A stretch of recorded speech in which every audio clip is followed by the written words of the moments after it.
Hello students, welcome back to our channel টিয়ার solutions academy. তো দেখো, আজকেও আমরা নিয়ে চলে এসেছি ডব্লিউবিপি এবং কেপি কনস্টেবলের 2026 এর আপকামিং এক্সামের জন্য ইংলিশের কিছু কমন যোগ্য ভোকাবুলারি এবং গ্রামার রিলেটেড কোয়েশ্চেন নিয়ে একটা প্র্যাকটিস সেট। তো আজকের প্র্যাকটিস সেট নাম্বার হচ্ছে কিন্তু 34। এর আগেও কিন্তু আমরা 33টি প্র্যাকটিস সেট আপলোড করে দিয়েছি। যারা যারা এখনো দেখোনি, make sure to visit our YouTube channel and watch those videos. ঠিক আছে, চলো নেক্সট আজকের প্রথম প্রশ্ন যেটা আছে আমরা সেটা দেখে নেব। কি বলেছে? Spot the error in the following sentence, either he or I is responsible for the mistake.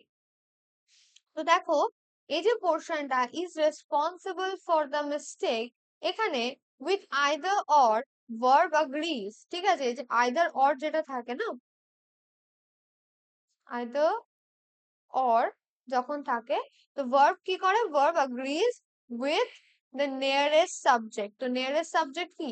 I, তাই তো? তাহলে I এর পরে আমরা am বসাই নাকি is, তাই না? তাহলে এই যে is responsible এর জায়গায় am responsible হতো, অপশন সি তে কিন্তু এররটা রয়েছে। বুঝতে পেরেছো তোমরা? তাহলে এটা কি হতো?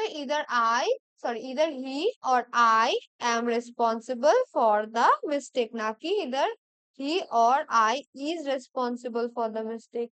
ওকে, চলো নেক্সট কোয়েশ্চেনে যাব। বলেছে কি, fill in the blank with the appropriate preposition. Okay, he is exempt dash paying the fine। তো দেখো, আমরা যখন বলছি exempt, তো দেখো exempt এর পরে কোন প্রিপোজিশন আমরা সাধারণত বসিয়ে থাকি। ঠিক আছে, সেটা আমাদেরকে কিন্তু দেখতে হবে। ঠিক আছে, তো exempt যেটা আছে, EXEMPTED, তাই না? তো দেখো এখানে কি বলা হচ্ছে যে সে অব্যাহতি পেল। ঠিক আছে, সে ফাইন পে করার থেকে কি না নিষ্কৃতি বা নিষ্কৃত হলো। ঠিক আছে, তো সেখানে কিন্তু ফ্রম হবে, কোনো কিছু থেকে, ফ্রম, অপশন বি। ঠিক আছে, আমরা কিন্তু এটাই কারেক্ট ইউজেজ জানি, এটাই কিন্তু হবে অপশন বি, কিন্তু একদমই সঠিক উত্তর। অন্য কোনো প্রিপোজিশন কিন্তু আমরা বসাবো না। এক্সটেম্পের পরে কিন্তু আমরা ফ্রম প্রিপোজিশনই বসাই। Next question, fill in the blank with the correct tense. I dash here since 2010. তো দেখো, সিন্স দিয়ে একটা টাইমের কথা মেনশন করা আছে। তো action started in the past and continuous. তো যখন এরকম হয় যে ধরুন একটা অ্যাকশন অনেক আগে শুরু হয়েছে, পাস্টে শুরু হয়েছে, পাস্টে স্টার্ট হচ্ছে, ঠিক আছে, 2010-এ শুরু হয়েছে। ঠিক আছে, আমি 2010-এর কথা বলছি, 2010-এ শুরু হয়েছে এবং সেটা কিন্তু এখনো, অর্থাৎ 2026-এও চলছে। প্রেজেন্টে। তাহলে আমরা কি বলবো? সেটার ক্ষেত্রে আমরা কোন টেন্স ব্যবহার করি? আমরা সেটার ক্ষেত্রে প্রেজেন্ট পারফেক্ট কন্টিনিউয়াস, এই টেন্সটা ব্যবহার করি, তাই না? I dash year since 2010। তো সেক্ষেত্রে আমরা যখনই এটা দেখো, সিন্স এই ওয়ার্ডটা যখন আছে, সিন্স, তাহলে আমরা সেটাও কিন্তু একটা শর্টকাট হিসেবে ব্যবহার করতে পারি। সিন্স যেখানে থাকবে আমরা কিন্তু পারফেক্টে, পারফেক্ট কন্টিনিউয়াসে চলে যাব। তো option B, have been living here since 2010। Okay, চলো নেক্সট কোয়েশ্চেনে যাব। Improve the underline part of the sentence. ঠিক আছে, he enjoyed during the holidays. ঠিক আছে, দেখো এনজয়েড এই যে পার্টটা, তো সেখানে কি বলতে চাইছে যে এনজয় যে ওয়ার্ডটা, এটা কি না, ইট নিডস অ্যান অবজেক্ট। ঠিক আছে, তাহলে এনজয় এর সাথে আমাদের একটা অবজেক্ট লাগবে, সেটা আমরা কি বলতে পারি? এনজয় হিমসেলফ, প্রিপোজিশন না, এনজয় হিমসেলফ ডিউরিং দা হলিডেজ। ঠিক আছে, তো ইমপ্রুভমেন্ট কোথায় হলো? অপশন এ তে কিন্তু কারেক্ট ওয়ার্ডটা রয়েছে। ঠিক আছে, চলো কারেক্ট ফ্রেজ রয়েছে। নেক্সট কোয়েশ্চেনে আমরা যাব। কি বলেছে? Substitute with one word, one who sacrifices his life for a cause. এমন একজন যে কিনা কোন একটা কজ, অর্থাৎ রিজনের জন্য নিজের লাইফটাকে স্যাক্রিফাইস করে দেয়। তো প্রথমেই আছে দেখো, সোলজার। সোলজার মানে কি? সৈনিক। ঠিক আছে, আচ্ছা, এটা তাহলে হবে না। এখানে কিন্তু সৈনিক মানেই যে সে তার লাইফ হারাচ্ছে স্যাক্রিফাইস এর কারণে, সেটা কিন্তু না। আচ্ছা, প্যাট্রিয়ট। প্যাট্রিয়ট মানে কি? প্যাট্রিয়ট আমরা জানি দেশপ্রেমিক। ঠিক আছে? এখানেও কিন্তু দেশপ্রেমী মানে এটা না যে সে তার লাইফ স্যাক্রিফাইস করছে কোনো কারণের জন্য। আচ্ছা, তারপরে আছে দেখো এখানে মার্টার। ঠিক আছে? তো মার্টার মানে কি? মার্টার মানে হচ্ছে কিন্তু শহীদ। তো শহীদ আমরা বলতে পারি is one who sacrifices his life for a cause. যেরকম আমরা ক্ষুদিরাম বোসের কথা জানি, আমরা নেতাজি সুভাষচন্দ্র বোসের কথা জানি, এবং এছাড়াও আরো অনেক হচ্ছে তোমার মার্টার কিন্তু রয়েছেন। ঠিক আছে? আচ্ছা, তারপরে দেখো এখানে আছে রিভলিউশনারি। রিভলিউশনারি মানে কি? বিপ্লবী। হুম? রিভলিউশন মানে আমরা জানি বিপ্লব, রিভলিউশনারি মানে হচ্ছে বিপ্লবী। তো এটা কিন্তু হবে না। অপশন সি কিন্তু একদম কারেক্ট মিনিংটা কন্টেইন করছে। নেক্সট কোয়েশ্চেনে আমরা যাব। Select the correct synonym for the word. কি আছে এখানে? ওয়ার্ডটা আছে ডিবাকল। ঠিক আছে? ডিবাকল। তো ডিবাকল যে ওয়ার্ডটা, তার সিনোনিম চাই। ডিবাকল মানে কি? ভয়াবহ ব্যর্থতা বা পতন। ঠিক আছে? আচ্ছা, তাহলে সাকসেস তো তার অ্যান্টোনিম হয়ে গেল না? ব্যর্থতার অপোজিটই তো সাফল্য, তাই তো? তাহলে সাকসেস কিন্তু হবে না, কারণ সিনোনিম চেয়েছে কোল্যাপস। কোল্যাপস মানে কি? পতন। আমরা যেটা জানলাম, ভয়াবহ ব্যর্থতা বা পতন। ঠিক আছে? আচ্ছা, তারপরে রেসপন্স। রেসপন্স মানে কি? প্রতিক্রিয়া। তো প্রতিক্রিয়ার সাথে ডিবাকেলের কোনো কানেকশন নেই, এটা হবে না। এগ্রিমেন্ট মানে সম্মতি বা সমঝোতা। তো এটাও কিন্তু হবে না। অপশন বি হচ্ছে কি কারেক্ট আনসার, কারণ কোল্যাপস মানেও পতন এবং ডিবাকেল মানেও কিন্তু সেম। নেক্সট কোয়েশ্চেনে আমরা চলে যাব। কি বলেছে দেখো, choose the meaning of the idiom. একটা ইডিয়ম দিয়েছে, তার মিনিং আমাদেরকে কিন্তু চুজ করতে হবে। কি বলেছে দেখো এখানে, মিনিং অফ দ্য ইডিয়ম কি না? টু কারি ফেভার। ঠিক আছে? টু কারি ফেভার, এই যে ইডিয়মটা, এটার মানে কি? এটার মানে হচ্ছে কিন্তু trying to please someone for personal gain. ঠিক আছে? টু কারি ফেভার এটার মানে কি না? কোনো একজন ব্যক্তিকে নিজের পার্সোনাল গেইনের জন্য, হ্যাঁ, তাকে হচ্ছে গিয়ে তোমার প্লিজ করা, অর্থাৎ সন্তুষ্ট করতে চাওয়া। ঠিক আছে? মানে ধরে নাও তুমি তোমার টিচারের থেকে এক্সট্রা নাম্বার পাওয়ার আশায় তাকে সন্তুষ্ট করার চেষ্টা করছো, তাকে ব্রাইব করছো বা কিছু। ঠিক আছে? বা ধরে নাও তোমাকে কোনো কারণে পুলিশ আটকালো, লাইসেন্স নেই বা কিছু, তো তুমি তাকে সন্তুষ্ট করার জন্য তাকে কিছুটা ঘুষ দিলে। ঠিক আছে? ব্রাইব করলে। হুম। তো এই যে ঘটনাগুলো, যে তুমি নিজের একটা ফেভার, মানে ধরে নাও যাতে তোমার চালান আহ না কাটে, বা ধরে নাও তোমার মানে নাম্বার খারাপ না আসে, বা কোন রকম পুলিশ কেস না হয় তোমার এগেনস্টে, সেটার জন্য তুমি রেকর্ড ক্লিন রাখার জন্য কি করছো না, নিজের যে পার্সোনাল গেইন সেটার জন্য তুমি কাউকে প্লিজ করার চেষ্টা করছো, সেক্ষেত্রে আমরা কিন্তু বলে থাকি টু কারি ফেভার। এটা কিন্তু টু কুক এ ফিশ হবে না। To seek and seek to integrate oneself, option B কিন্তু correct answer. To ask for a favour, কিন্তু আস্ক ফর আ ফেভার তো শুধু না, সেটা তোমাকে, তুমি তো তাকে প্লিজও করছো, তো সেটা শুধু হবে না। টু ব্রাইব সামওয়ানও কিন্তু ডাইরেক্টলি হবে না। ওকে, চলো এটা এক্সাম্পল হিসেবে আমরা বলতে পারি অপশন ডি এবং সি। ঠিক আছে? কিন্তু এই দুটোকে মিশিয়ে, ঠিক আছে, বি এবং সি কে মিক্স করে সেটা হচ্ছে। ওকে, আচ্ছা, এক্সাম্পল কি বলতে পারি? Curried he curried favour with the boss for promotion. ঠিক আছে? চলো next.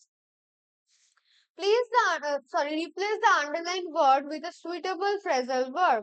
The rebellion was suppressed. ঠিক আছে? তো রিবেলিয়ন বলতে কি বোঝায় না? রিবেলিয়ন বলতে কিন্তু বোঝায় যে বিরোধিতা। তো সাপ্রেস যে ওয়ার্ডটা আছে, এটার আমাদের কি চাই না, এটার কিন্তু ফ্রেজাল ভার্ব আমাদের চাই। তো দেখো, রিবেলিয়ন বা সাপ্রেস মানে কি? Put out, put down, put off না, পুট আপ।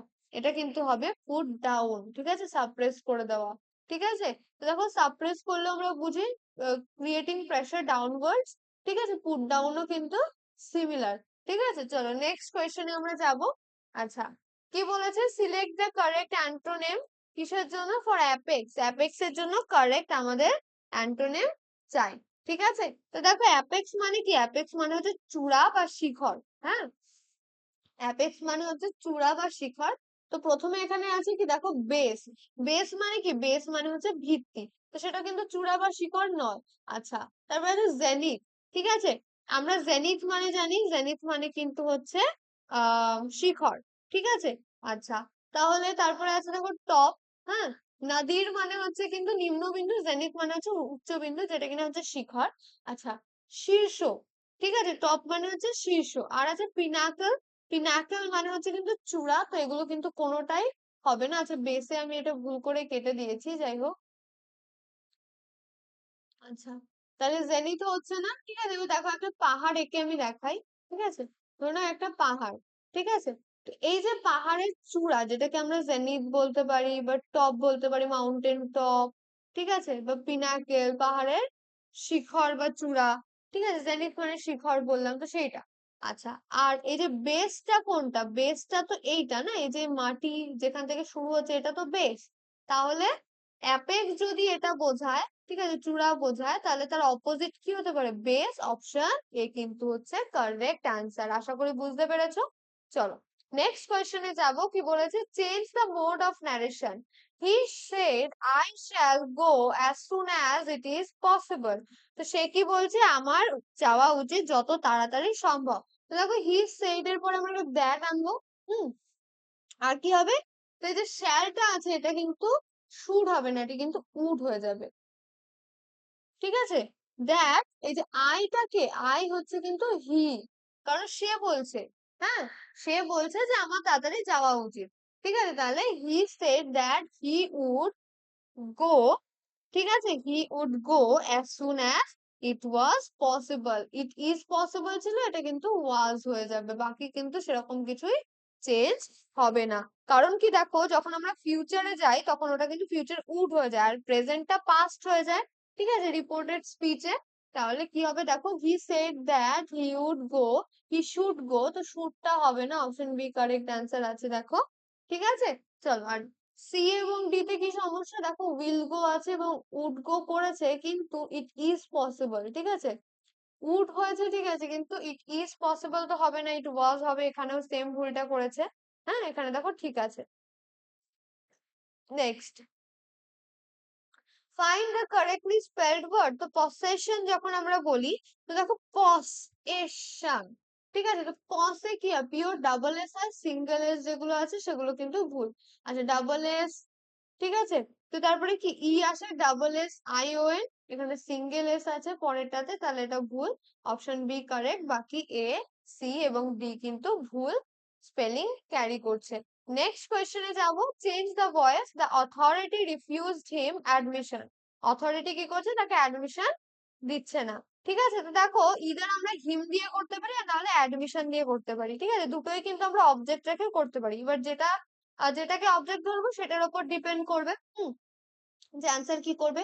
হিম দিয়ে করলে হি, অথরিটি রিফিউজ যেহেতু আছে, ভি টু আছে, he was refuse admission by the authority. আর না হলে যদি আমরা অ্যাডমিশন দিয়ে করি তাহলে কি হবে, admission was refuse to him, তাই না, তার প্রতি to him by the authority. দেখো এতেও কারেক্ট অ্যান্সার আছে এবং বি তেও আছে, তাহলে আমরা চুজ করব কোনটা, অপশন সি, কারণ বোথ এ এন্ড বি দুটোই কিন্তু কারেক্ট, সেটাই বলেছে।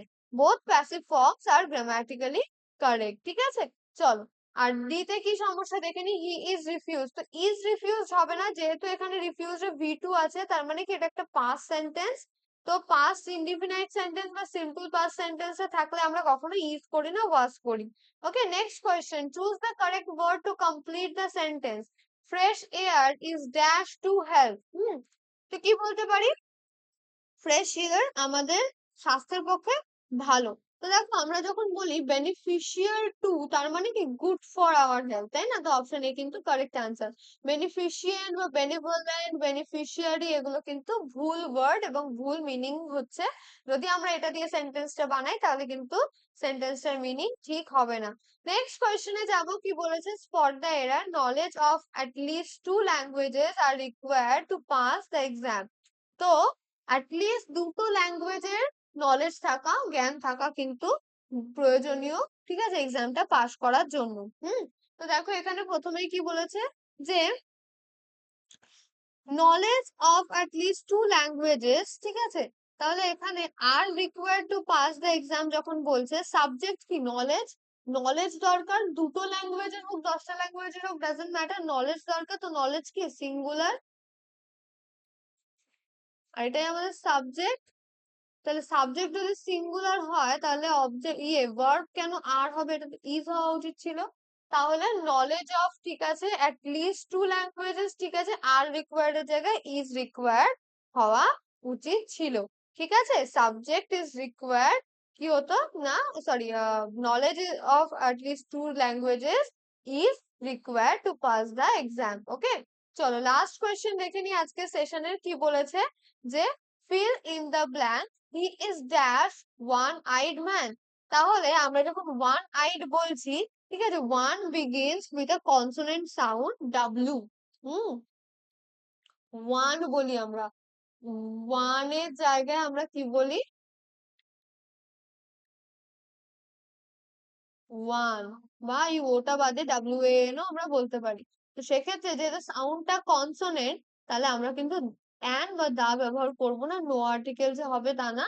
He is one eyed man হয় না, he is a one eyed man. ঠিক আছে, সে হচ্ছে একজন একচক্ষু মানুষ। ঠিক আছে, তো this was it for today's class. আশা করি তোমাদের ভালো লেগেছে, সবকিছু বুঝতে পেরেছো। যদি ভালো লেগে থাকে অবশ্যই একটি লাইক করে দিও, কমেন্টসে জানিও কতগুলো প্রশ্নের নিজে থেকে উত্তর করতে পেরেছো, এবং কোনো রকম কনফিউশন থাকলে সেটাও জানাবে। এছাড়াও ভিডিওটিকে শেয়ার করে দেবে নিজের ফ্রেন্ডস এন্ড ফ্যামিলির সাথে। আর চ্যানেলে যদি সম্পূর্ণ নতুন হয়ে থাকো, এখনো সাবস্ক্রাইব না করে থাকলে অবশ্যই চ্যানেলটিকে সাবস্ক্রাইব করে পাশে থাকা বেল আইকনটি প্রেস করে দিও। দেখা হচ্ছে নেক্সট ক্লাসে, ততক্ষণের জন্য বাই।